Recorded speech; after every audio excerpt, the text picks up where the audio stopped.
kú dédé àsìkò yìí ẹ̀yin olólùfẹ́ wa káàkiri àgbáláyé mo tún kí yín pé ẹ kú ìyálẹ̀ta àwa lẹ máa rí ẹ̀yin lẹ máa bá láṣẹ Èdùmàrè ojú tí ẹ fi ń wò wá ò ní fọ́ etí tẹ́ fi ń gbọ́ wá ò kú ní di mo tún wá kí yín káàbọ̀ sórí ètò yín ètò wa El Adonai Zaboti Voice TV gẹ́gẹ́ bí ẹ ti mọ̀ ní ìṣe wa àlejò mi ti wà ní ìkàlẹ̀ bàbá mi ẹ bá mi dárúkọ yín fún àwọn aráalé kí ẹ sì bá mi fún wa ní àdúrà ìbẹ̀rẹ̀ sí.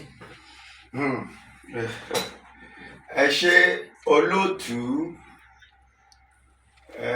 ká dúpẹ́ lọ́wọ́ ọba tó dáni sáyé a dúpẹ́ lọ́wọ́ ọba tó jẹ́ kó ní ṣeé ṣe fún wa ká dúpẹ́ lọ́wọ́ ọba tó jẹ́ kí ojú dodo wa rójú ká dúpẹ́ lọ́wọ́ Elédùmarè tó jẹ́ kí a la oṣù 12 kọjá èyí tí Ọlọ́run dá nínú ọdún a dúpẹ́ gidigidi gan a dúpẹ́ pẹ́ òkun lọ́wọ́ Alárò Àṣàbí ọba tí ó dá èmi tí ó sì dá ìwọ tí òun wò wá.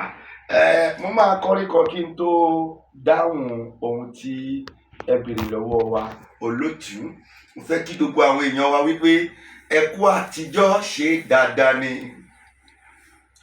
ẹ kú àtijọ́ ṣe dáadáa ni o ṣàlàáfíà lẹ́wà gbogbo ilé ńkọ́ o. Ẹ ṣé gan ni mo kí gbogbo ẹ̀yin tí ẹ ń wò wá jákèjádò gbogbo àgbáyé ẹ̀yin èèyàn wa l'Amẹ́ríkà ẹ̀yin èèyàn wa ní Canada ẹ̀yin èèyàn wa ní Australia ẹ̀yin èèyàn wa ní Dublin ẹ̀yin èèyàn wa tí ẹ wà ní Scotland tẹ́ ẹ wà ní UK mo fi àkókò yìí kí gbogbo yín pátápátá gbogbo ẹ̀yin èèyàn wa tí ẹ wà ní odò Europe pátápátá tó jẹ́ pé láì rí iṣẹ́ àtẹ̀jíṣẹ́ wa àbí àwọn fọ́nrán wa èṣe lẹ́tí máa pè wá bàbá ó mà ti tọ́jọ́ mẹ́ta tí ẹ ti rí fọ́nrán wa àbí àwọn àtẹ̀jíṣẹ́ tí a máa ń gbé jáde a dúpẹ́ fún ìfẹ́ tí ẹni sí wa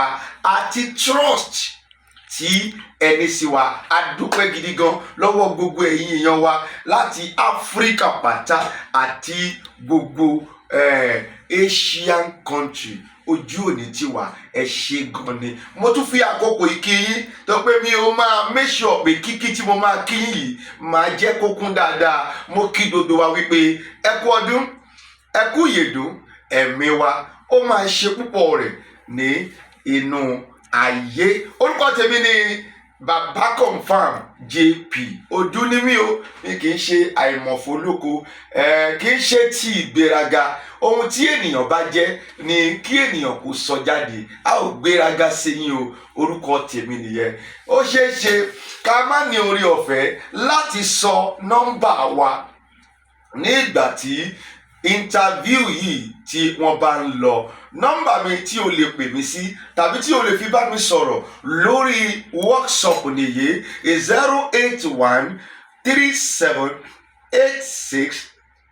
08137868336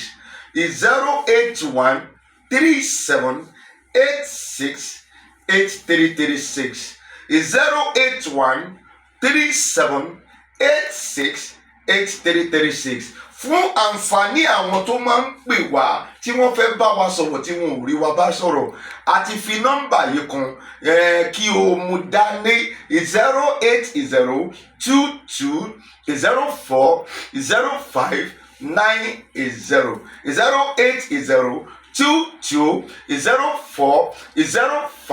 08022040590 ó lè bá wa sọ̀rọ̀ níbẹ̀ ó lè pè mí níbẹ̀ yẹn ó lè workshop nínú nọ́mbà méjèèjì mo máa dẹ lóhùn. Ẹ jọ̀ọ́ tí a ò bá tí ì dá ohun tí ẹ béèrè lọ́wọ́ wa tá ò tí ì dá yín lóhùn rẹ̀ ẹ má bínú sí wa iṣẹ́ ló pọ̀ lọ́wọ́ wa.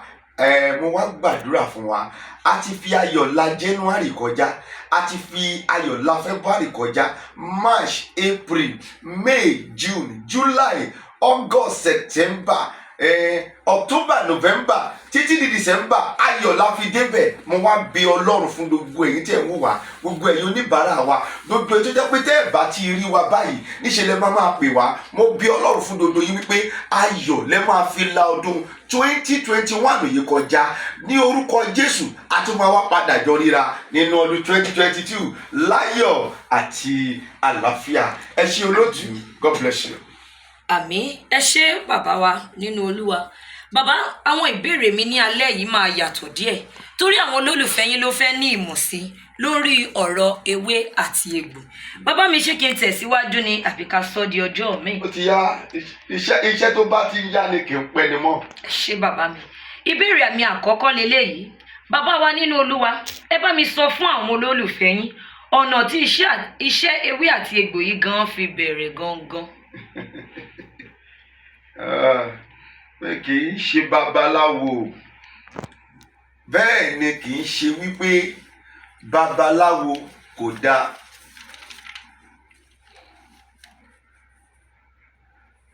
Pé mo ní pé mi kì í ṣe babaláwo tó pé ọ̀pọ̀lọpọ̀ tó wà nínú ayé yìí ló ní ìgbàgbọ́ wípé babaláwo nìkan àbí òmìṣà ìṣègùn ni wọ́n ní àṣẹ àbí orí ọ̀fẹ́ láti máa lo ewé àti egbò. Òun ló jẹ́ kí n kọ́kọ́ bẹ̀rẹ̀ bẹ́ẹ̀ yẹn olóòtú.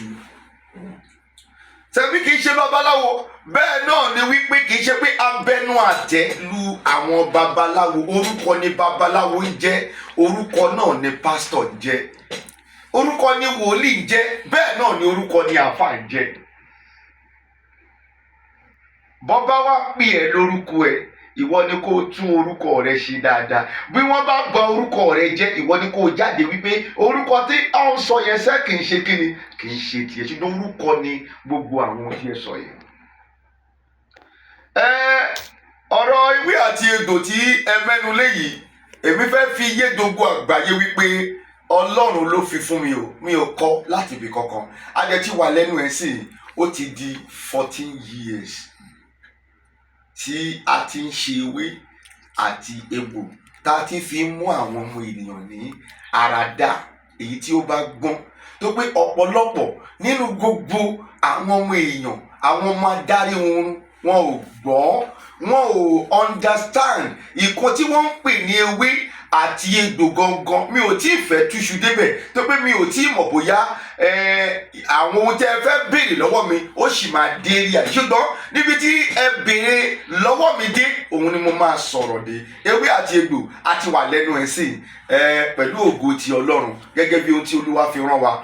Kì í ṣe fún èèyàn kan, anybody ní tọ́lọ́run bá fi rán tó bá sì mọ̀ nípa rẹ̀, ṣé ẹ gbọ́ mi, òun ló máa ń ṣiṣẹ́ ewé àti egbò. Kì í ṣe gbogbo ènìyàn ló lè ṣe, kì í dẹ̀ ń ṣe èṣù ló ń ṣe ewé àti egbò, kì í ṣe àjẹ́ ló ń ṣe ewé àti egbò. Anybody tọ́lọ́run bá ti lè fi rán tó fi rán báyìí pé àní mo fún ẹ ní àṣírí yìí Bíláù, ó ní Bíláù ìyàrá bí kínú iná mi kẹsàtìrò, ó ní ẹni tí èmi bá fi rán nìkan ni. Tọ́lọ́run bá ti lè fi ewé àti egbò rán, anybody ló lè ṣe. Kì í ṣe bí àjẹ́ ni, kì í ṣe bí oṣó, kì í ṣe bí ẹni kékeré kan. No, anybody tí Ọlọ́run bá fi rán ló ń ṣe ewé àti egbò. Á ti wà lẹ́nu rẹ̀ gẹ́gẹ́ bó tó olóòtú béèrè. Á ti máa wọ 14 years now. Ẹ ṣé gan ni olóòtú, God bless you. Ẹ ṣé bàbá mi, ẹ kú gbogbo ìgbà wa. Ọ̀rọ̀ lẹ́tí gbòyìn ẹ̀yin olólùfẹ́ wa, wọn ló ti tó ìgbà díẹ̀ tí wọ́n ti bẹ̀rẹ̀ ọ̀rọ̀ iṣẹ́ ewé àti egbò. Bàbá mi, mo tún tẹ̀síwájú. Bàbá mi nínú Olúwa, báwo ni ẹ ṣe ń ṣe iṣẹ́ egbòogi yìí pẹ̀lú iṣẹ́ Ọlọ́run tó fi jẹ́ wípé ó sì rọrùn fún yín gangan láti ṣe?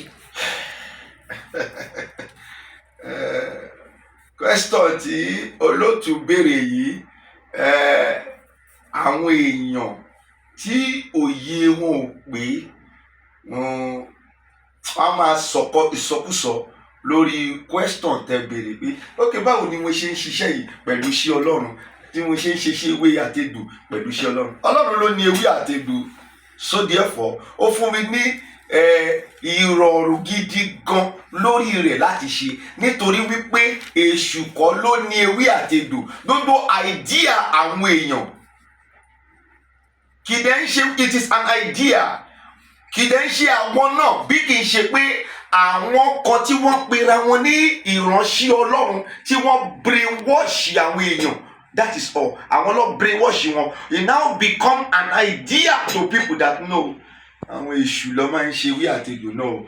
Ọlọ́run ló dá ewé àti egbò. Ṣé gbọ́ mi? So therefore, ó máa rọ̀ mí lọ́rùn láti mú iṣẹ́ Olúwa pẹ̀lú ewé àti egbò. Nítorí pé ewé àti egbò Olúwa ló dá. Ẹ ṣé gidigidi. I love you. Ẹ ṣé bàbá, ọ̀rọ̀ lẹ ti gbọ́ yẹn ẹ̀yin ará ilé. Bàbá mo tún tẹ̀síwájú. Bàbá wa nínú Olúwa, kí ni àwọn ìdojúkọ tí ẹ ti rí lórí ọ̀rọ̀ iṣẹ́ egbògi tí ẹ máa ń ṣe yìí? A ti rí ìdojúkọ gidigidi gan o. Níbi tá a ti ń ṣe iṣẹ́, àìmọye ìdojúkọ lórí ọ̀rọ̀ ewé àti egbò. Mo rántí ọdún 4 sẹ́yìn, a wà ní ìlú kan, a máa ń pè ní Ìjẹ̀bú Ìtìlí. Tá bá ti dé Ìjẹ̀bú Ifẹ̀ ni a máa lẹ́yìn Ìjẹ̀bú Ifẹ̀, a máa dé Ìjẹ̀bú Ìtìlí. A wá lọ já àwọn igi kan gẹ́gẹ́ bí iṣẹ́ tá a fẹ́ ṣe, òru la máa lọ já. A máa lọ jẹ ewé yẹn, a máa lọ wá egbò yẹn. A wá lọ wá egbò yẹn bí tá a ti ń wá egbò lákàn dọ́ pé another pé creation kó máa sọ̀rọ̀ pé kí lẹ̀ ń ṣe bẹ́ẹ̀. A ti dojúkọ a lot of things tí kì bá ń ṣe pé Ọlọ́run ló rán wa o. Tàbí Ọlọ́run kọ́ ló rán yàn kíyàn kọ́ lọ tojúbọ iṣẹ́ ewé àti egbò yìí, ẹ̀mí á ti bọ́. The same thing náà lórí pẹ̀lú iṣẹ́ wòlíì, iṣẹ́ Ọlọ́run yìí. Tí ó bá yẹ pé Ọlọ́run kọ́ lóru ẹ tó ló fẹ́ dojúkọ iṣẹ́ wòlíì, àìmọye wòlíì ló ti kú dànù. So fún àwọn èèyàn understand, wọ́n believe wípé ewé àti egbò èṣù ló ní, wọ́n believe pé ewé àti egbò àjẹ́ ló ní. Bó ṣe rí nìyẹn, the same thing náà ló wà fún iṣẹ́ àfà. Tí àfà tí kì bá ń ṣe pé Ọlọ́run ló pè gidigidi gan, kí sọ fún yín, ó ló fẹ́ tú èèyàn sílẹ̀. Wọ́n á pa ẹ́ dànù. Àìmọye àfà ló ti kú, àìmọye babaláwo ló ti kú dànù. Kí ni yẹn kan sọ pé kí ni nǹkan tá à ń wá níbí báyìí tó bá ṣe pé lọ́pọ̀lọpọ̀ pé àwa náà kì í rìn arìn pọ́n ejò ṣe ń dọ́ mi, òun ló ń jẹ́ kó máa pọ́ mọ́ ejò. Tó bá rìn dáadáa sàn án, wàá rí wípé ohun tó fẹ́ bẹ́ẹ̀ jà gan ẹ̀rù máa bà á. Bẹ́ẹ̀ lọ ìdojúkọ oríṣiríṣi níbi tá a ti ń ṣiṣẹ́ yìí, ibi tá a ti ń mèkì ẹ̀ gan, ọ̀pọ̀lọpọ̀ ìdojúkọ là ń dojúkọ. Tí wọ́n ta àwọn tá à ń gbéṣẹ́ fún kàn ní pé a kàn ń dé end product iṣẹ́ fún wọn ni. A lot of things là ń encounter ká tó lè ṣe making of that work. Ṣùgbọ́n síbẹ̀síbẹ̀ ògo ni fún Ọlọ́run. Adojúkọ nǹkan gan o, kò sí nǹkan tó rọrùn nínú ọ̀rọ̀ ewé àti egbò. Ẹ ṣé gan ni olóòtú, kò rọrùn ṣùgbọ́n orí ọ̀fẹ́ Ọlọ́run òun ló mú fún wa. Thank you. Ẹ ṣé. Ẹ ṣé bàbá. Ẹ kú gbogbo ìgbà wa, ẹ kú àtàárọ̀. Mo tún tẹ̀síwájú bàbá, ẹ má bínú. Ènìyàn kan ló pè mí ní Ìlọrin. Wọ́n ní kí n béèrè lọ́wọ́ yín bàbá wa nínú Olúwa pé àwọn ìdojúkọ wo lẹ ti rí lọ́dọ̀ àwọn oníbàárà yín? Yálà àwọn oníbàárà yín lókè yìí ni tàbí tòkè òkun gangan, wípé àwọn fẹ́ mọ̀. Bí kò bá tiẹ̀ ṣe lọ́dọ̀ wa, lọ́dọ̀ àwọn tó ń tajà gan nínú ayé yìí gan fúnra ẹ̀ náà, àìmọye ìdojúkọ. Oríṣiríṣi oníbàárà la ní. Oníbàárà kan ló ní iṣẹ́ yìí. Àná ni mo ní kí wọ́n lọ gbé padà ní ọ̀dọ̀ màmá DHL tó máa bá wa send iṣẹ́. Kí n tó wọ orí òkè májẹ̀mú tí mo máa ń ṣe ní December, tá máa ń bẹ̀rẹ̀ ní December 1st, tá máa ń parí ní December 21, tó jẹ́ pé 21 days la fi ń ṣe. Kí n tó wọ orí òkè yẹn, ó ní ọ̀gbẹ́ni ti sẹ́ǹdì owó sí mi láti Amẹ́ríkà. Kí o tó dẹ̀ sẹ́ǹdì owó sí mi gẹ́gẹ́ bí ohun tí mò ń sọ, kí o tó sẹ́ǹdì owó sí mi, gbogbo nǹkan pátá, this is DHL, wọ́n lọ gbé wá fún mi padà ní èní, that is àná. Kó tó lè ní mo fẹ́ bẹ́ẹ̀ ṣiṣẹ́, màá ti sọ bí gbogbo ẹ̀ ṣe jẹ́ fún ẹ. Iye báyìí ni owó ẹ̀. Tá a bá dẹ̀ ṣe tán, tó bá pé o léyàn bí ni tó lè wá gbé lọ́dọ̀ wa kó wá gbé. Ṣùgbọ́n tó bá jẹ́ pé o léyàn, DHL ló máa ń bá wa ṣe kíni, ló máa ń bá wa gbé iṣẹ́ wa. DHL has connected us to everywhere in the whole world. DHL has made us to be so close to our customer. It doesn't give us stress. Gbogbo ẹ̀ mo ti máa explain fún àdẹ̀parí iṣẹ́ tán mo jẹ́ kí mo make sure wípé Ọlọ́run fún mi lórí ọ̀fẹ́ kí n tó gun orí òkè ni mo ti parí iṣẹ́ yẹn tó ti bá gun orí òkè èmi kì í ṣiṣẹ́ kò ń jẹ́ ìrọ̀rùn fún mi láti gbé kọ̀lù anybody ibi téèyàn ò ti jẹ tí èèyàn ò ti mu mo dẹ̀ parí iṣẹ́ yẹn tán mo dẹ̀ sọ fún a ti parí iṣẹ́ o iṣẹ́ ti dé ọ̀dọ̀ DHL èlò ni DHL máa gbà tí mo ti sọ fún tẹ́lẹ̀ pé ó pọ̀ jù nírú kílò tí à ń sọ yìí ó lè yẹ bí 57,600 or whatever a dẹ̀ ṣe iṣẹ́ tán ó tiẹ̀ tún wá padà tó reduce about 52,000 ló mú wá lọ sọ nígbà yẹn pé iṣẹ́ yìí máa gbé ó bá lóun ò lè sanwó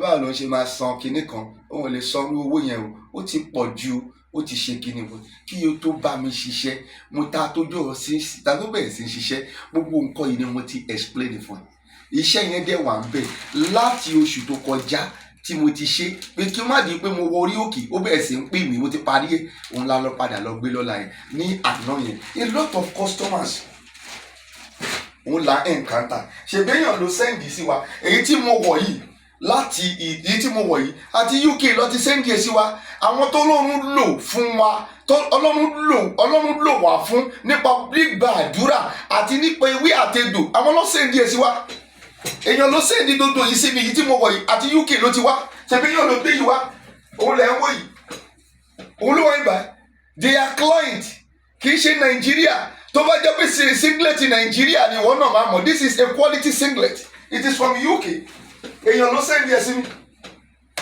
òun ni they are from UK kò tún dúró lásán and it's a client èèyàn ló sẹ́ǹdì ẹ̀ sí wa it's a client from UK àwọn tí wọ́n gbàgbọ́ nínú iṣẹ́ tá à ń ṣe àwọn ni wọ́n kó yìí wá fún wa báyìí láti UK àwọn ló ní ká gbé yìí fún ìyàwó wa from UK nígbà tí nǹkan tí Ọlọ́run lò wá fún nínú ayé wọn wọ́n gbàgbọ́ báwo ló ṣe máa kó owó ẹ̀ wá fún wa kí wọ́n lọ́wọ́ dúdú fídíò mi tí mo ti ṣe go and check on my video mo máa ń jẹ́ kó yé àwọn èèyàn tí o ò bá ti ní ìgbàgbọ́ nínú ohun tó fẹ́ wá ṣe má kó owó ẹ̀ dọ́dọ̀ mi kò ní ṣiṣẹ́ wàláì mo fi ayé àti ọ̀run bú rẹ̀ mi ò sọ do another person but when you want to deal with Baba Confirm JP tí o ò bá ti ní ìgbàgbọ́ kò sí iye owó tó kó dọ́dọ̀ mi wàláì ó sọ owó yẹn nù ní o first thing tó dọ́dọ̀ mi wà á ní ìgbàgbọ́ o lè máa rò nínú ọkùnrin wípé let me give ewé àtegbò a trial ẹni tó bá ti rò wípé mo fẹ́ fún ewé àtegbò ní trial kò ní ṣiṣẹ́. Can you tell your pastor you want to give Bible a trial ewé àtegbò it is your right tó bá ti wá di pé àwọn ọ̀rọ̀ yẹn lẹ̀ ń lò fún ewé àti egbò tó ti di bẹ́ẹ̀ pé àwọn ọ̀rọ̀ yẹn lẹ̀ ń lò fún kì í sọ fún yín ewé àti egbò ní ṣiṣẹ́ ohun tí ènìyàn bá ní ìgbàgbọ́ nínú rẹ̀ òun ní ṣiṣẹ́ o. mélòó la fẹ́ kà ní Adépèlé a ti rí àwọn ìṣèlú àwọn kan la dárúkọ yìí àwọn kan ló ṣe yìí kì í ṣe òun nìkan ọ̀pọ̀lọpọ̀ àwọn míìkì láti UK àwọn míìkì láti Amẹ́ríkà even ní Indomie láti Amẹ́ríkà wọn kó wá bíbá yìí Indomie láti Amẹ́ríkà ìyá kan wá ní December yìí náà ní láti Scotland.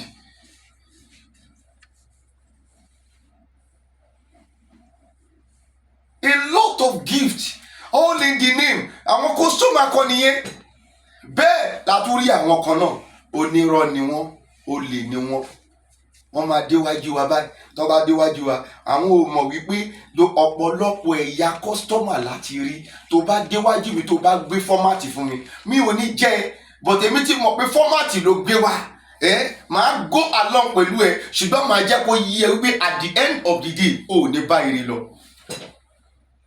àìmọye èyí tó ti pè wá láti ìlú èyìnbó bàbá nǹkan ò dán fáwọn àìmọye tó ti pè wá tí mo dẹ̀ máa ní ẹ má wọ̀rí a máa send iṣẹ́ sí yín tẹ́ bá ti wá lò tó bá ti ṣe bó yẹ kó ṣe kẹ́ ẹ ṣe kí ni kẹ́ forward owó wa padà ṣùgbọ́n ìwọ ṣàkọlọ wa owó DHL mi ò ṣáà lè ṣiṣẹ́ tán kí n tún lọ fún DHL lówó àti gbé tó bá dẹ̀ ṣe bẹ́ẹ̀ màá dẹ̀ send iṣẹ́ sí wọn mi ò ní rí wọn mọ́.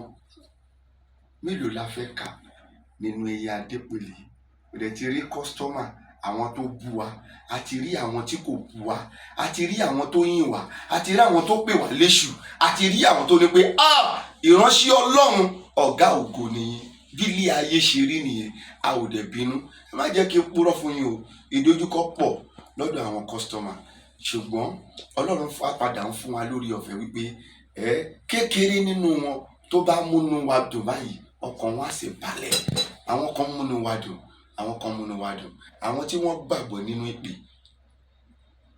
bí ewé àtegbò bí bíbélì ṣe jẹ́ tó gbàgbọ́ nínú bíbélì tí kì í ṣe pé you want to give that Bible a trial or o fẹ́ fún Quran ní trial I am telling you bẹ́ẹ̀ náà léwé àtegbò ṣe jẹ́ you can't be saying ọ̀rọ̀ tó bàjẹ́ láyé àtọ̀run ni ọ̀rọ̀ tó disgrace nǹkan láyé àtọ̀run ni pé let me give something a trial ọ̀rọ̀ yẹn bàjẹ́ ọ̀rọ̀ yẹn kì í jẹ́ kí ohun tí èèyàn ti torí ẹ̀ fi owó ẹ̀ ṣerú nǹkan yẹn kò ń jẹ́ kó ṣiṣẹ́ believe mi ò tí fẹ́ sọ̀rọ̀ yẹn débẹ̀ kúnkún nítorí mi ò mọ̀ wípé mi ò tí mọ̀ bóyá ó sì níbi tí olóòtú mú mi lọ ṣùgbọ́n gẹ́gẹ́ bí ó tẹ́ béèrè a rí ìdojúkọ púpọ̀ lọ́dọ̀ àwọn èèyàn wa mo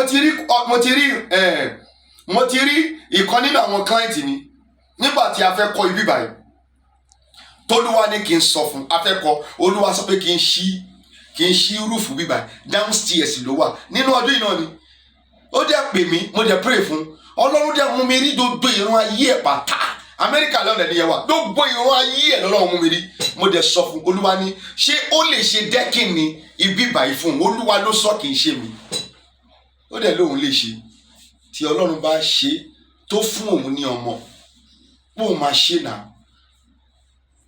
ṣe náà dàtó dẹ̀ yá tí àkókò tí Ọlọ́run sọ dé pé ká ṣí bíbà yìí mo dẹ̀ pé a máa ti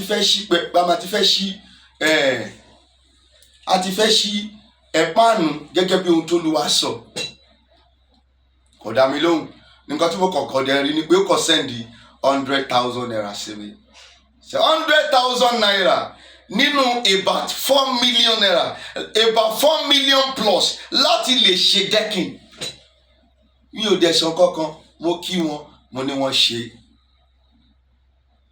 lẹ́yìn ẹ̀ òun ló padà sí Nàìjíríà tí ó wá adopt ọmọ àìnígbàgbọ́ ti bà tàwọn èèyàn jẹ́ ẹlòmíà ló ń fẹ́ give trial wọ́n give a trial lọ́dọ̀ tèmi you can go to other people ó lè lọ sí to other prophets ó lè lọ sí ọ̀dọ̀ àwọn èèyàn tí jẹ́ pé Ọlọ́run tún fún ní ìmọ̀ àti òye nípa ewé àti egbò láti ní o fẹ́ give trial ṣùgbọ́n lọ́dọ̀ èmi bàbá confam you can give a trial tèmi ẹni pé kò gbàgbọ́ tó o bá ti gbàgbọ́ forget about it o máa get nǹkan tó wá. lẹ́yìn ẹ̀ ní bóyá October gangan bó ṣe wá sí Nàìjíríà nìyẹn ó ti pè mí tẹ́lẹ̀ wípé òun fẹ́ adopt ọmọ kan. lókè kò sí wàhálà ṣèwọ Olúwa ló máa fún ẹ lọ́mọ ó dẹ̀ ló fẹ́ lọ adopt ọmọ mo sọ́sọ́ kan mi ni o Olúwa ló sọ bẹ́ẹ̀ Olúwa ìwọ kọ́ ló sọ pé bí o tí ì bí ọmọ Olúwa ló sọ níbi tá a ti ń gbàdúrà mo dẹ̀ gbàgbọ́ pé Ọlọ́run tó sọ tó dẹ̀ ní nǹkan báyìí ni kò ṣe ó máa ṣètò ọmọ fún ẹ. ara ohun tẹ́ béèrè ni mo sọ fún yín o ara àwọn client tá a rí ìdojúkọ nìyẹn o ó dẹ̀ ní ká máa bóun gbàdúrà ó ti kúrò lórí pé nǹkan tó Olúwa sọ yìí nítorí kò fẹ́ ṣe 100,000 ló kọ̀ fún wa. Tókè dẹ́kì ní ibi tẹ ṣọ́ọ̀ṣì tẹ́lẹ̀ rí it is more than 4 million naira nígbà tá a ṣe that was May 2021 ó dẹ̀ fi Amẹ́ríkà sílẹ̀ ó wá Nàìjíríà ó ní ká máa bóun gbàdúrà òun máa wá o ṣùgbọ́n kò tí wọn ò tí ì mọ̀ time tóun máa wá á dẹ̀ ń gbàdúrà bóun ti ń ṣe processing ó kọ̀ déédéé sọ fún náà pé òun ti ń ṣe processing ní ọmọ tóun fẹ́ wá adopt Nàìjíríà. Mi ò lè bá argue tó pé ọ̀pọ̀lọpọ̀ wọn tẹ́ bá wọn argue ó máa believe yìí pé o ní interest nínú pé ohun tí o ní kó òun ṣe yẹn ni àwọn oníbẹ̀ ní àwọn oníbẹ̀ argue ó ti gbọ́njọ lọ́run lọ nìyẹn. ìgbà tó dé sí Nàìjíríà kò sọ fún mi nígbà tó ní mo kọ̀ rí mẹ́sàgì ẹ̀ ní October mo ní fine tẹ́ bá ti ṣe ohun tẹ́ fẹ́ ṣe tán ẹ jẹ́ kí n tètè mọ̀ before time, because gbogbo wa la ní àkókò tiwa. You can't just call me anyhow pé kinní kan. Mo kàn déédéé rí níjọ́ kan tó kọ́ pè mí ní òun bọ̀ lọ́dọ̀ mi báyìí mo ní èmi ò sí lẹ́kọ̀ọ́. Wednesday níjọ́ tó pè mí yẹn tó lòun bọ̀ Wednesday nínú oṣù yẹn ó lé mi ò sí lẹ́kọ̀ọ́. Then Wednesday tó ń bọ̀ lọ́hùn ló tó máa rí mi, ó bá bẹ̀rẹ̀ sí ń control mi. Kinní kan n kọ́kọ́ ń wò tó pé mi ò fẹ́ show anger inú mi sí. We have many customers. Wọ́n dé bí wọ́n ṣe appear sí wa la ṣe ń relate pẹ̀lú wọn. Many customers they believe that they were very smart, they were thief. Kì í ṣe gbogbo wọn lè yan gidi ó lè wà láàrin wọn. Ṣùgbọ́n àwọn lọ máa lose. Lẹ́yìn yìí màá tún drop ẹyọ kan. Then màá close question tẹ̀lé jẹ wa. Bó ṣe ń pè mí ni wọ́n ní mi ò lè rí mi o. Oníkálukú ló ní time tiẹ̀. Tí mo ti sọ fún ẹ before time ni kó ti pè mí kí n ti schedule on appointment. You can't tell me níwájú ayérayé níwájú ọba àwọn ọba níwájú ẹ tí mo máa jíyìn fún ní ìkẹyìn òun náà lè máa wo fídíò yìí. Mo ní you cannot just tell me that you want to come on Wednesday that I have to be there. You call me on Wednesday and you want to come on Wednesday when it is not possible. That will be next Wednesday. Bóyá bẹ̀rẹ̀ sí ń sọ̀rọ̀ nìyẹn. Èmi ń fún wa 100,000 naira. Owó kíni nínú Friday tó kọjá àwa ti kọ́ ilé fún èèyàn sẹ́ tí a ò dẹ̀ sọ síta. Àwọn wòlíì fake ni wọ́n sọ, àwọn ló máa picture kiri nítorí pé wọ́n fẹ́ take interest àwọn èèyàn. Èmi kí ni mo fẹ́ wá sọ yẹn fún? A ti kọ́ ilé fún èèyàn. Ní Friday tó kọjá sí èní yìí mo ti ná close to 3 million naira. Kì í ṣe owó tí mo ná mo fún àwọn èèyàn ni. Owó tẹ̀ ń fún wa àwa ní kọ́kọ́ là ń mú dání o. A fi ń ṣe àǹfààní fún àwọn èèyàn. Ṣé ń gbọ́ mi? Gbogbo orí tí a wá fi ń ṣe àǹfààní fún yẹn òun ló ṣe kíni òun ló ṣàdúrà fún yín. Close to more than 3 million kì í ṣe owó tí mo fẹ́ fi jẹun. We give people as a gift. Wá fún mi ní 100,000 naira. Wí bẹ̀rẹ̀ sí fẹ́ máa control mi anyhow. Oníwẹ̀ my decision is final. That way bọ́ọ̀rù ẹ̀ pọ̀ mo kàn block ẹ̀ ni. Nígbà tó yá ó tún tó bí ọjọ́ kejì mo tún ṣí padà. Mo ní listen to me. Ìjọ Wednesday tó ń bọ̀ mo send address mi sí, mo sọ gbogbo ẹ̀ fún. Address mi nìyí. Tó o bá wá níjọ Wednesday tó ń bọ̀ wá rí mi. Àwọn nǹkan tí o ní kí n ṣe sílẹ̀ fún ẹ lórí 100,000 tó tún send sí mi yẹn náà ni o. Màá kó lé ẹ lọ́wọ́ wá kó padà sí UK ní America mi sorry. Ó dẹ̀ lẹ́yìn tí mo send gbogbo address mo tún block ẹ̀ padà. Nígbà tó dọ̀hùn tán mo tó yóò ti padà sí Amẹ́ríkà tó dọ̀hùn mo wá rí pé ó wá lọ open another account ó wá bá mi sọ̀rọ̀ pé bẹ̀rẹ̀ sí ń sọ̀rọ̀ sí mi ò bá sọ kankan sí tí mo kọ̀ rí pé òun ni ó block mi èmi náà block ẹ̀ padà kò bí ẹ lọ wí àwọn customer wèrè wà wọn ò dẹ̀ ní ẹ̀ǹdí ẹ̀ dáadáa ó bí ẹ̀ pé kó lọ fi owó kó lọ fi adopt ọmọ tó jẹ́ pé wàá máa rí nínú ọkùnrin lójoojúmọ́ wípé ṣe àníwọ̀ kan ló bí bìrì ní ndálè múnikí fati wúlíà ó ní ẹni tí kò bá ti mọ òye òun Ọlọ́run ó ló máa wà nínú ìpọ́njú láàárọ̀ lọ́sàn-án àti ní alẹ́ ni. A lot of customer mo ti rí mi bíbá ó dọ́dọ̀ mi bíbá ẹni tí the last one tí mo fẹ́ sọ yìí ó dé ọ̀dọ̀ mi náà ni mo dẹ̀ sọ pé iye báyìí mo máa gbà mo dẹ̀ ṣiṣẹ́ fún un lẹ́yìn tó wá mo ṣe gbogbo iṣẹ́ yẹn fún pátápátá kò san half ẹ̀ o 50,000 mo fẹ́ gbà lọ́wọ́ ẹ̀ o 20,000 ló fún mi níjọ́ yẹn o mo dẹ̀ parí gbogbo iṣẹ́ níjọ́ tó máa wọ́n dẹ̀ gba iṣẹ́ lọ kò bá mi ò béèrè lọ́wọ́ ẹ̀ wípé balance dà kò bá mi sọ nípa balance ó dẹ̀ gba iṣẹ́ yẹn ló dẹ̀ lọ kò lè ṣiṣẹ́ ibi tẹ́mi ti dúró dè wọ́n ni pé iṣẹ́ yẹn ò ní ṣe kí ni kò lè ṣiṣẹ́ kò sí ohun tó fẹ́ kò sí àrà tó fẹ́ dà tí mo ti sọ yìí tí mo fẹ́ gbà fún ẹ èmi náà ti parí gbogbo iṣẹ́ tó fẹ́ ṣe bóyá dúró síwájú mi tó dé mo pray fún oṣù everything ó dẹ̀ kó gbogbo ẹ̀ dáadáa ó yá páàkì nǹkan tó fẹ́ páàkì fún ó dẹ̀ gba iṣẹ́ ó lè ṣe dádì o ẹ ṣe kinní kan Ọlọ́run á fún kinní kan ìgbà ni o ó dẹ̀ bá tiẹ̀ lọ kò bá mi sọ̀rọ̀ nípa balance bí mo ṣe ń bá yín sọ̀rọ̀ yìí iṣẹ́ yẹn ò dẹ̀ ní ṣiṣẹ́ àwọn ìdojúkọ tá a ti rí lọ́dọ̀ àwọn customer ó pọ̀ gan-an bẹ́ẹ̀ làwọn míì wọ́n ṣàánú fún wa gan-an àwọn táwọn tiẹ̀ béèrè kankan lọ́wọ́ wọn rárá táwọn tiẹ̀ lánàá béèrè kankan lọ́wọ́ ẹ̀ wọ́n ṣàánú fún wa ẹ ṣe gan ni olóòtú. Ṣùgbọ́n èmi kò sọ yìí láti kọ́ ọ̀pọ̀lọpọ̀ lọ́gbọ́n àwọn tó fẹ́ bá wa rìnrìn àjò ní 2022 wípé ẹni tó bá ti nígbàgbọ́ nínú wa kó má pè wá. Tó pé kí ni ewé àti egbò ń ṣiṣẹ́ o, ògùn ń ṣiṣẹ́ o, Ọlọ́run sì ń ṣiṣẹ́. Ọlọ́run ló ní ewé àti egbò. Ẹ ṣe gan ni olóòtú. ẹ ṣé bàbá, ọ̀rọ̀ lẹ ti gbọ́ yẹn ẹ̀yin olólùfẹ́. Tẹ́ bá ti fẹ́ ṣiṣẹ́ ẹ jẹ́ kí ìgbàgbọ́ máa wà níbẹ̀. Bàbá, mo tún ń tẹ̀síwájú nínú ìbéèrè mi. Bàbá mi nínú Olúwa, ẹ má bínú sí mi ní alẹ́ ìtorí ìbéèrè mi pọ̀ gan. Àwọn olólùfẹ́ yín ní ó ti tó ọjọ́ mẹ́ta táwọn ti gbọ́hùn yín lọ ṣe kọ́sá fún wa. Bàbá, àwọn ènìyàn sọ wípé ewé kò dáa, bẹ́ẹ̀ ni egbò tí èṣù ni, wípé kì í ṣe ti Ọlọ́run. Ṣé bó ti rí nìyẹn ni àbí bẹ́ẹ̀ kọ́ bàbá? Ẹ ṣe gan ni olóòtú. Kí n tó dáhùn question yìí, mo fẹ́ bọ́ trade question tí ẹ béèrè lọ́wọ́ mi. Now, nígbà tó lóhùn ò wá ṣe tó lọ adopt ọmọ yẹn, ṣe ń gbọ́ mi, ṣe bóun lọ́lọ́run kọ yìí. Ó kọ lẹ́yìn tó Olúwa kọ tán. Ọlọ́run tó pe rẹ̀ ní Olúwa, ó lóhùn ní Ọlọ́run tí ń dojú ti bùkátà. Mo lórí yẹn sórí bó ṣe rí. Ọlọ́run tó ṣe kí ni tí ń dojú ti bùkátà lẹ́yìn tí kò ṣe òun ni Ọlọ́run fúnra ẹ̀ ṣe kí ni òun ló kọ yìí. Tó bá padà dé bíbá yìí ní ọ̀la ojú máa padà tì ní. Ó kọ tán, ó gbé sókè, ó sọ di upstairs, ó tún wá fún un ní penthouse lókè, penthouse òkè gúgúrú. Tọ́lọ́run bá ti nǹkan sí ẹ tó ní kó ṣe, ó mọ̀ di masmati ju Ọlọ́run lọ.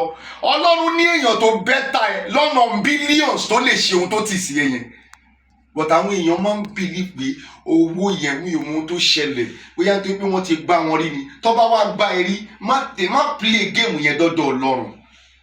Forget about it. Leave God sí àyè. When you want to give freely. Don't think about somebody tí ó ti gbá ẹ rí.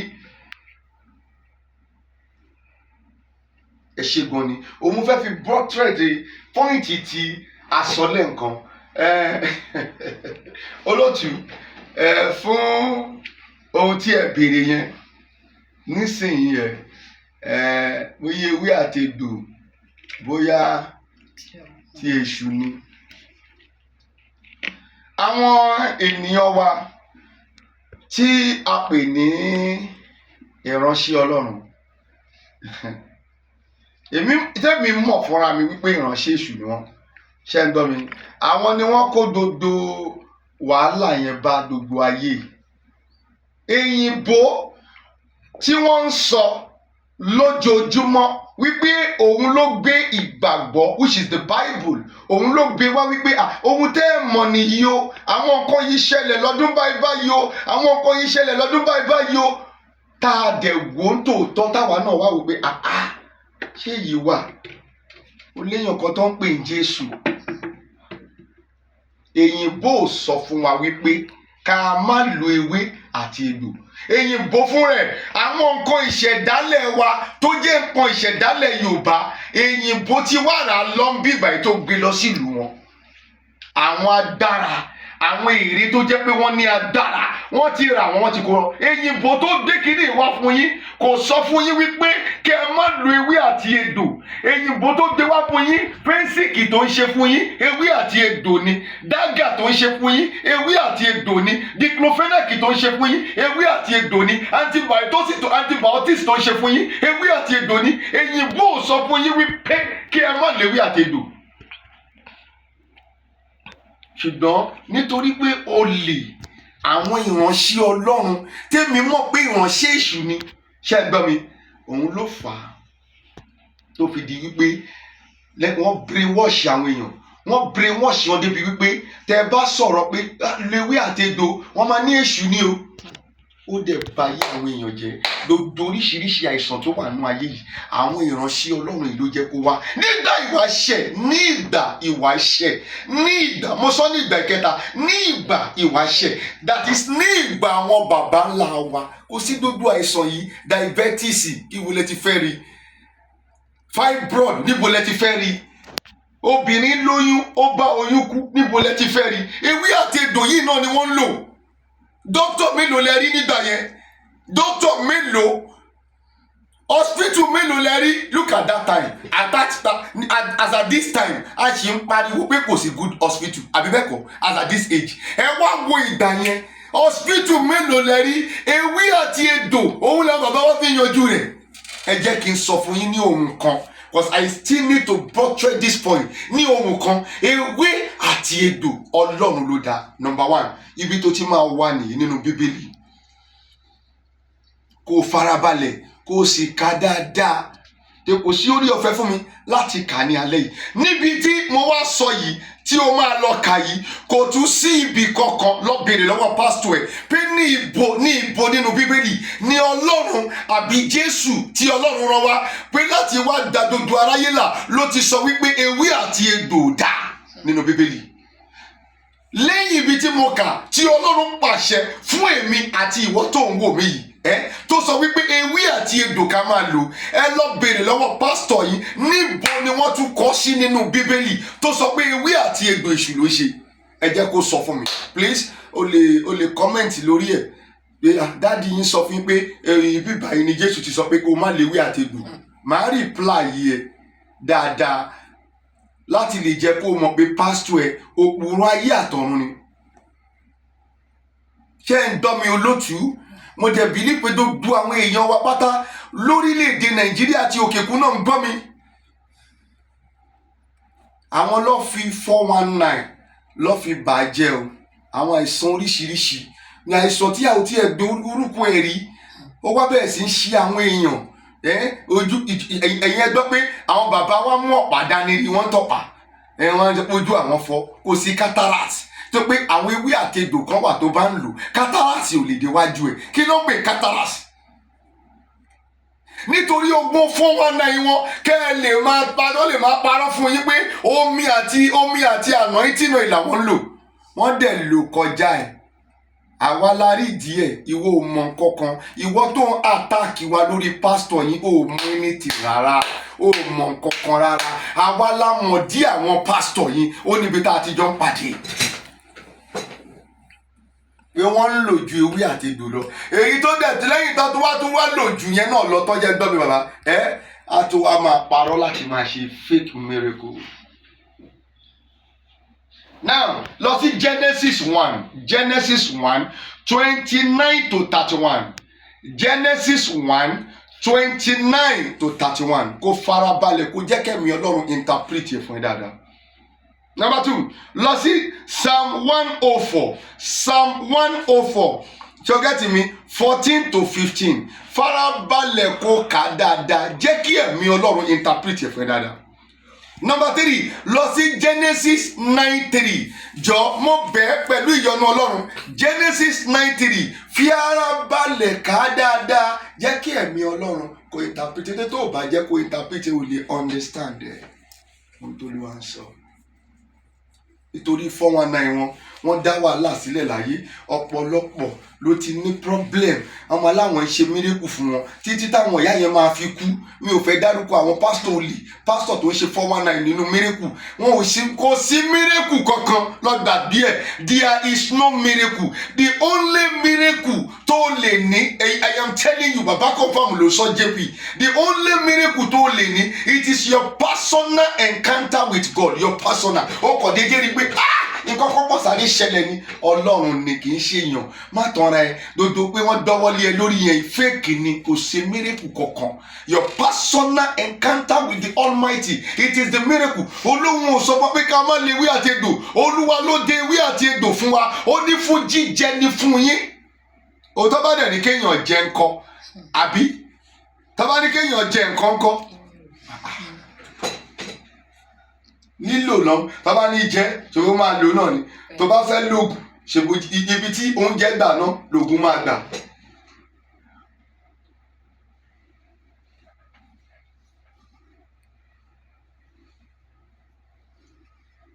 Ọlọ́run dá ewé o, Ọlọ́run dá egbò fún lílò wa dẹ̀ ni. Ó dẹ̀ ṣe fún oúnjẹ fún àwọn ẹranko náà. Tó bá wo ẹranko, mo máa fún yín ní nǹkan kan léni kó lọ test ẹ̀. Sórí òróró màálù yẹn ẹ lọ wá, ẹ jẹ́ kó wà bírú kìí. Bó ṣe rí màá fún ẹ ní nǹkan kan lẹ́nu lọ tẹ́sì. Ọlọ́run dé ewé sọ pé mo sọ pé ó dá fún àwa pé ká lò ó tún wá dá fún àwọn ẹranko pé kí wọ́n máa jẹ ẹranko tó tún wá jẹ yẹn gan fún rẹ̀ ìwọ kò lọ mú òróró màálù kó wá lọ mú alligator pepper tí wọ́n pè ní atare ìwọ lọ fẹ́ kó fẹ́ tó bá ti fẹ́ tán kókó dodo ìdọ̀tí ẹ̀ kúrò ń bẹ̀. Kò bá jẹ́ atare odindi 3 lórí kò bá jẹ́ odindi 4 lórí ìwọ ṣáà fẹ́ ìwọ dà sínú òróró yẹn lọ gbé sílẹ̀ fún ọjọ́ kejì. Ẹnikẹ́ni tí inú bá ń rùn mo fi ayé àti Ọlọ́run bú rẹ̀ bí inú yẹn ṣe lè rí tó tí inú rún mo fi ìjọ tí mo máa kú mo fi búra rẹ̀ mo fi ìjọ tí mo máa wọlé mo fi búra rẹ̀ bí inú yẹn ṣe lè le tó ìwọ kọ̀ lọ mú atare tí ó rẹ yẹn fún ọjọ́ 7 yẹn kò tí ó tiẹ̀ nídìí omi yẹn tó bá mu omi yẹn gan wàláhì ṣe ló máa kọ́kọ́ sùn lọ. Ṣùgbọ́n atare inú ẹ̀ ni mo tún sọ fún yẹn kò yọ atare ibẹ̀ kó kò dá sẹ́nu kó jẹ́ inú rúnrún yẹn ò lè rí láéláé ó ti lọ nìyẹn. Don't allow people to deceive you. I am not coming out to deceive you. I am not a devil. Pastor tó sọ fún ẹ wípé kó má celebrate Christmas sórí pórí ẹ̀ ti yí ṣé ẹnu ẹ̀ ló jẹ́ kí wọ́n ti gbọ́ wípé Jésù wọn ò bí ní on the 25th of December tí wọ́n dẹ̀ sọ pé pa àṣírí ìjọ mọ́ láàrin ìjọ kò ń ṣẹnu ẹ̀ ládùúrú ìyà tí Jésù jẹ fún èmi àti ẹ kó wá máa sọ wípé ká má celebrate ọjọ́ ìbí Jésù àwọn dẹ̀ ń celebrate ọjọ́ ìbí wọn. Now irú ẹni yẹn ṣèbó mọ̀ pé on the 25th kọ́ lọ bí Jésù kò ṣe sọ wípé January kọ́ ni January ń jẹ́ February kọ́ ni February ń jẹ́ March kọ́ ni March ń jẹ́ April kọ́ ni April ń jẹ́ wọ́n kàn fi síbẹ̀ bẹ́ẹ̀ ni pé ọkọ̀ wa ọjọ́ kan wọ́n sọ pé April nìyí. Listen to me, wake up. My client, wake up. Don't allow these people to waste your time. Ẹ má jẹ́ kí wọ́n jẹ́ kẹ́ máa kú ikú tí kò jẹ́ kẹ́ kú. Ẹni àìsàn tó bá wà lára ẹ kí n sọ fún ẹ solution wà ń bẹ̀. Ewé àti egbò. In one word, I want to conclude.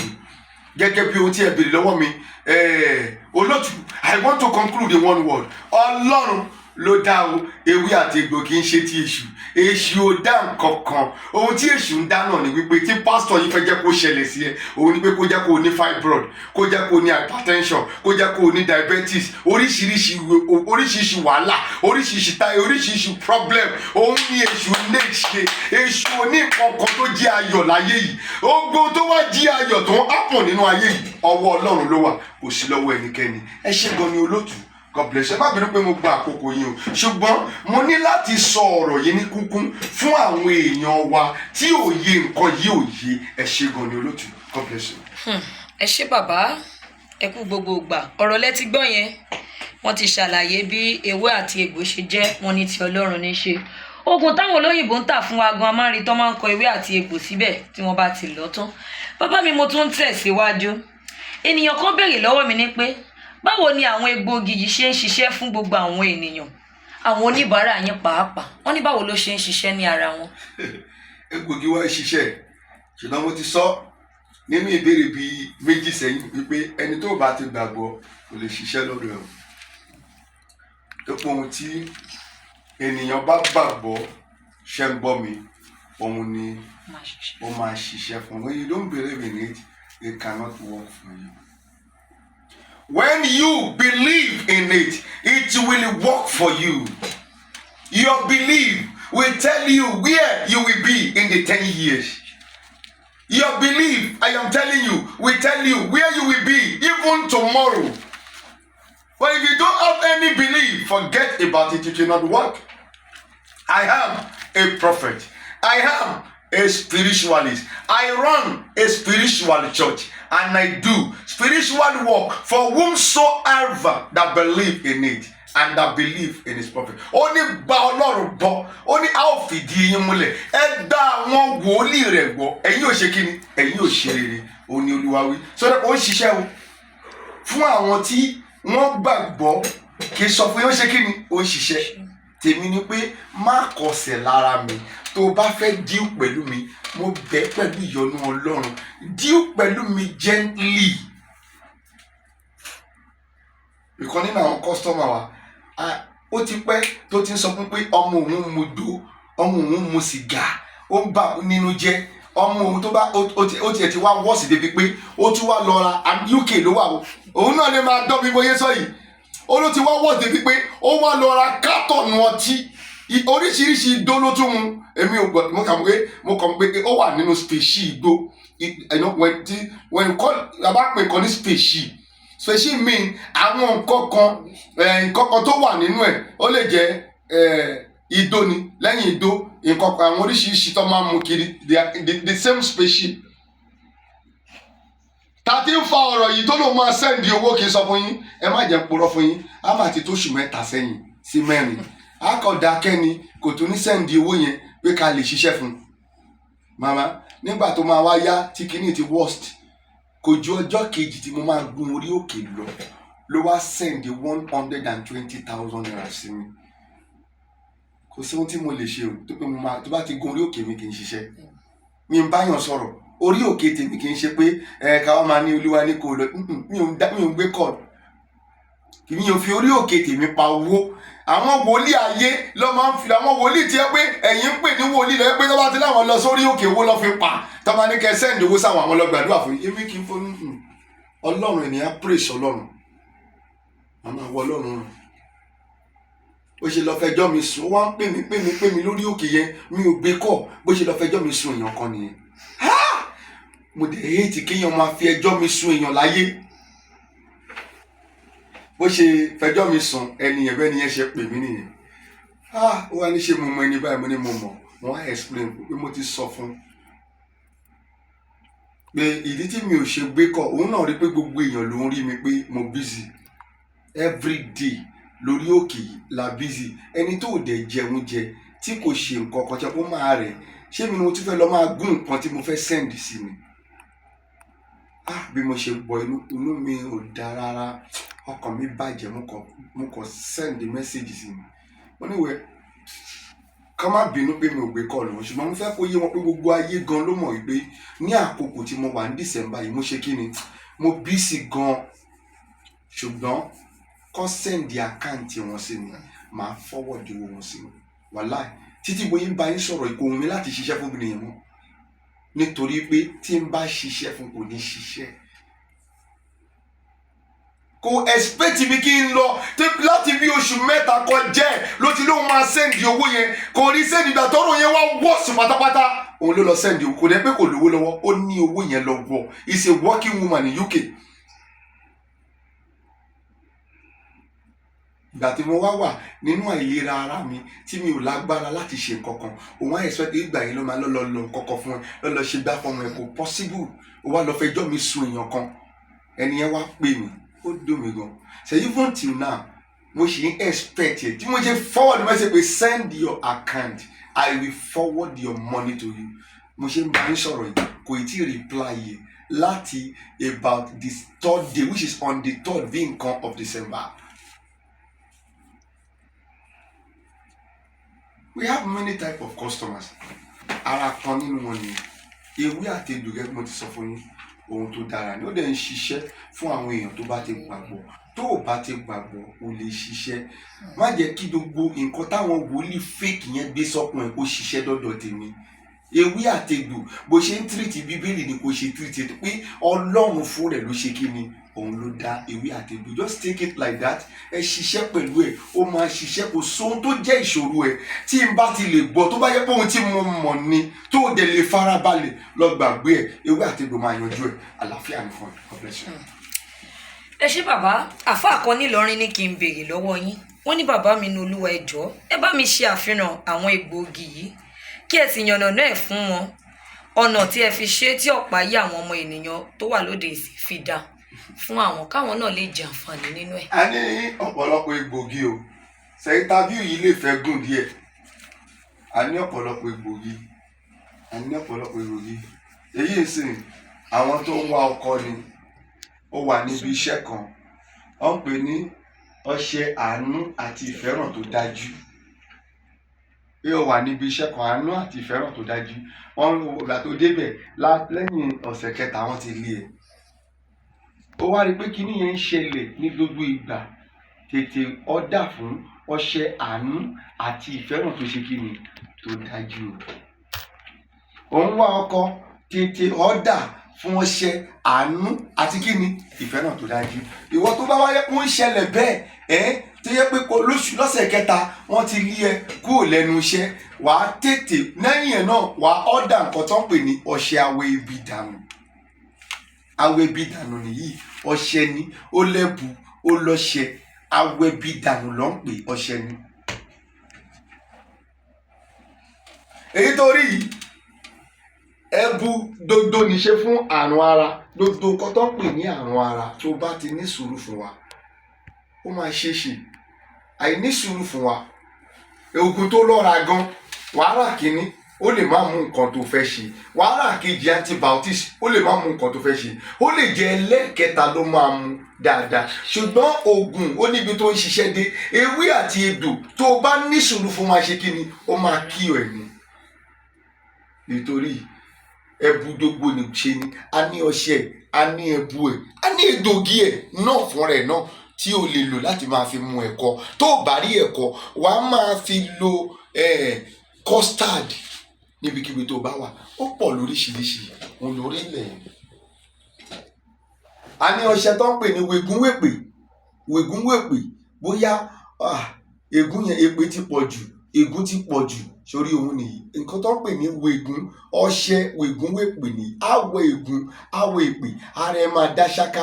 Ohun tó fẹ́ fi ilé ayé ẹ ṣe wàá lè ṣe kí ni, wàá lè fẹ́ ṣe. Níbẹ̀ náà láti rí ọṣẹ ìṣẹ́gun.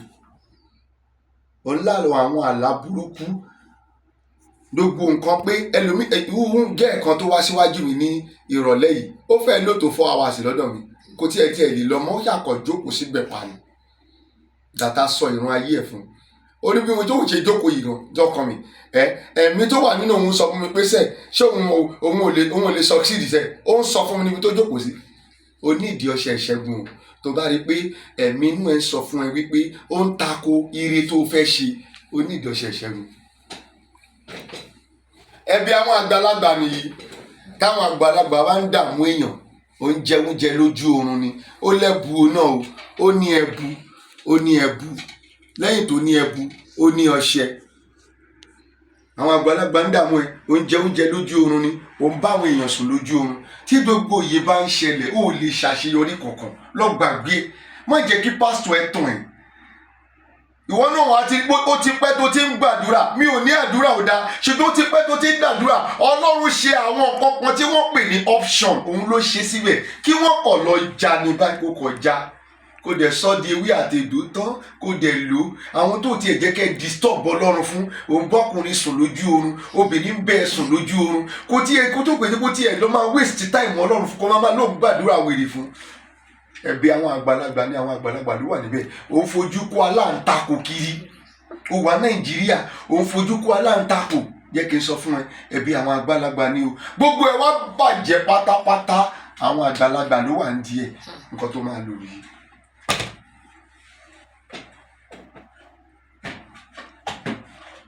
A ní gbogbo àwọn nǹkan yìí lóríṣiríṣi. Ọṣẹ ìfẹ́ràn nìyí, àtàánú náà nìyí, lóríṣiríṣi ni, ní level tó bá fẹ́ òun ló wà. Ìfẹ́ràn nìyí, àtàánú nìyí.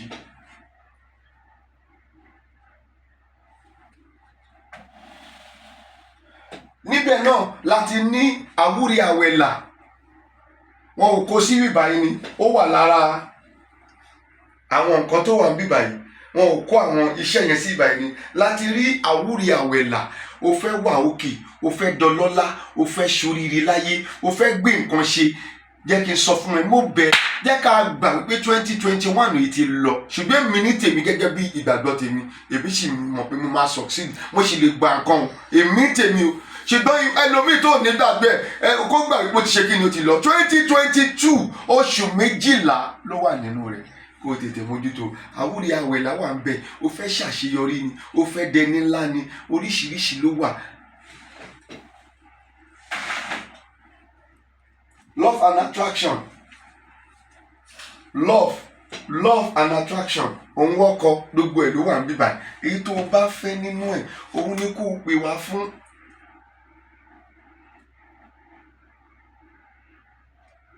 òun rí nǹkan tí kò jẹ́ kó rí ni, wàá sùn wàá róhun tó jẹ́ kó rí, wàá jí wàá róhun tó jẹ́ kó rí, wàá máa rí pé àwọn ẹ̀mí burúkú ń bẹ sọ̀rọ̀. O nílò iṣẹ́ ẹ̀bí àwọn àgbàlagbà ló nídìí iṣẹ́ àwọn àgbàlagbà tó lé. Lẹ́yìn náà agúnmu jẹ̀díjẹ̀dí ń ṣe ẹ́. Agúnmu jẹ̀díjẹ̀dí ń ṣe ẹ́, o lè ṣe dáadáa. Ìròbó yọ nídìí ẹ, ìròbó ó yọ nídìí ẹ. Òun lérò pé ó fẹ́ kó lọ gé ní option. Tó bá gé wàhálà náà ni o. Jẹ̀díjẹ̀dí wà tó bá fẹ́, òun lórí wájú wa yìí. Egbògi iná run a máa jẹ́ kára máa bẹ àwọn èèyàn, a máa jẹ́ kára máa bẹ́ ní gbogbo ìgbà. Iná run òun nìyí, ó wà èyí tó bá fẹ́ mẹ́. Ọ̀pá ẹ̀yìn, òṣìṣẹ́ orí pé ẹ̀yìn ń ru ẹ́ gidigidi gan tí kò dẹ̀ jẹ́ kó rí bẹ́ẹ̀. Ọ̀pá ẹ̀yìn nìyí, egbògi ọ̀pá ẹ̀yìn òun lórí yìí. Ó mélòó ló fẹ́ kà nínú eyín Adépèlé? Kòkòrò inú ẹ̀jẹ̀ nìyí, mélòó ló fẹ́ kà nínú eyín Adépèlé? Gẹ́gẹ́ bí ohun tí ẹ béèrè lọ́wọ́ wa, mélòó ló fẹ́ kà nínú eyín Adépèlé? Kòkòrò inú ẹ̀jẹ̀ nìyí, wọ́n pọ̀ rẹpẹtẹ. Ìtọ̀ ṣúgà ni tí wọ́n pè ní diabetes. Ìtọ̀ ṣúgà nìyí, kí là ń sọ nípa ẹ̀? This is penis enlargement. Ó discover wípé nǹkan ọmọkùnrin ẹ lọ kéré. Farabalẹ̀ fún wa. Tó bá farabalẹ̀ fún mi, Ọlọ́run á fún mi lórí ọ̀fẹ́ láti yanjú ọ̀rọ̀ ayé ẹ. Àìfarabalẹ̀ kí n sọ fún ẹ, ó sọ owó ẹnu nìyẹn. This is penis enlargement. Penis enlargement.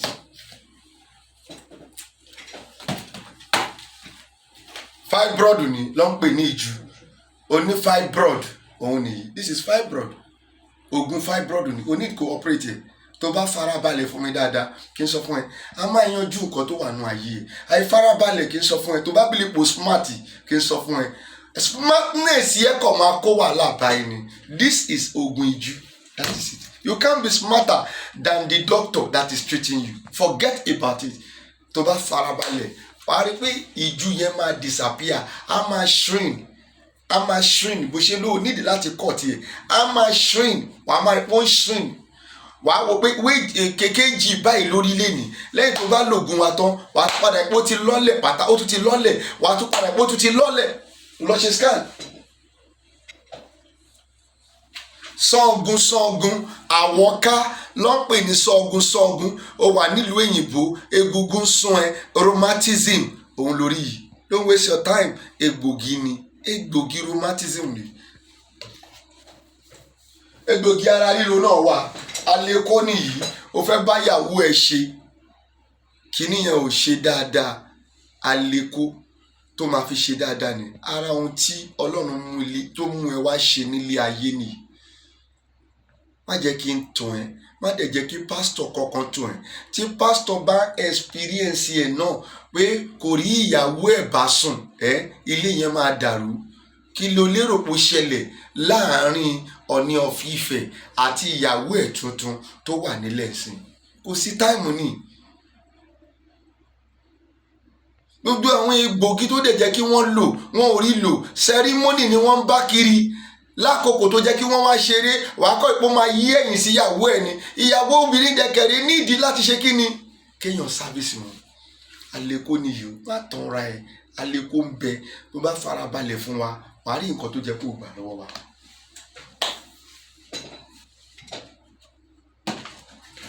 Hypertension nìyí. This is ẹ̀jẹ̀ rúru. Méjì sí mẹ́ta là ń ṣe tó dẹ̀ ń ṣiṣẹ́.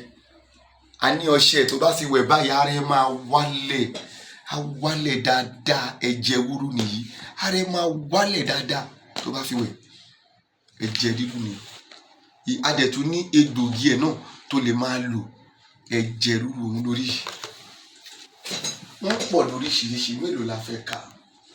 Ohun tó bá ti ń ṣe ẹ́, òun ni kò jẹ́ ká gbọ́. Tó bá jẹ́ pé ohun tá a ní agbára láti ṣe ni, àwa sọ fún ẹ. Nítorí pé òtítọ́ kò jìnnà sí wa rárá. Kò sóhun tó ń ṣe ẹ́ tí ewu àti egbò tí kò lè heal. Má tàn ra ẹ. Má jẹ́ kí pásítọ̀ ẹni kó máa fi ìgbàgbọ́ gbé nǹkan tí ọ̀pọ̀lọpọ̀ nǹkan ṣe gbinlẹ̀. Disease, oríṣiríṣi àìsàn tó ṣe gbinlẹ̀ nínú ayé nìyẹn. Ẹ máa fi ìgbàgbọ́ gbé. Tọ́lọ́run dẹ̀ ti ṣe àwọn ọ̀pọ̀lọpọ̀ nǹkan tó ń pè ní ewé àti egbò láti fi solve ẹ̀. Kò sóhun tí kò ṣeé ṣe o, ṣùgbọ́n tó bá dọ́dọ̀ wa tó bá pé ohun tá a lè ṣe ni o ní stroke náà ni, tó bá pé stroke ló ní ni gbogbo ẹ̀ ló wà, ohun tá a lè ṣe fún ẹ lórí stroke wà. O ò lè bímọ, pregnancy powder wà, àwọn òkú gbogbo ẹ̀ jáde ń bẹ̀ yẹn ni. Oògùn ara ríro nìyí, oògùn ara ríro sórí egbògi ara ríro tó dájú, ó ń ṣiṣẹ́ l'Amẹ́ríkà, ní UK, ní Canada, ara wa máa ń ru ẹ́, egbògi ẹ̀ nìyí. O wá ń wá ọmọ, o ò rí ọmọ, egbògi ẹ̀ wà, gbogbo ẹ̀ ló wà. Wàá dẹ̀ rí ọmọ yẹn bí, tó pé àwọn tá a lò fún lánàá tí wọ́n nígbàgbọ́ nínú wa, tí wọ́n dẹ̀ dúró, tá a ṣe, tá a tírìtì dáadáa, gbogbo wọn lọ́padà ṣayọ̀ ọmọ, lọ́dàdà yìí yáyọ̀ ọmọ. Kò sóhun tó ń wá tí kò sí. Ẹ ṣé gan ni olóòtú, gẹ́gẹ́ bí ohun tẹ́ lọ́bìnrin lọ́wọ́ yín. ẹ ṣé bàbá, ẹ kú àtàárọ̀. Ọ̀rọ̀ lẹ ti gbọ́, nǹkan tó bá ń ṣe ẹni kò sọ, kò jẹ́ ká bá ẹ wá solution sí.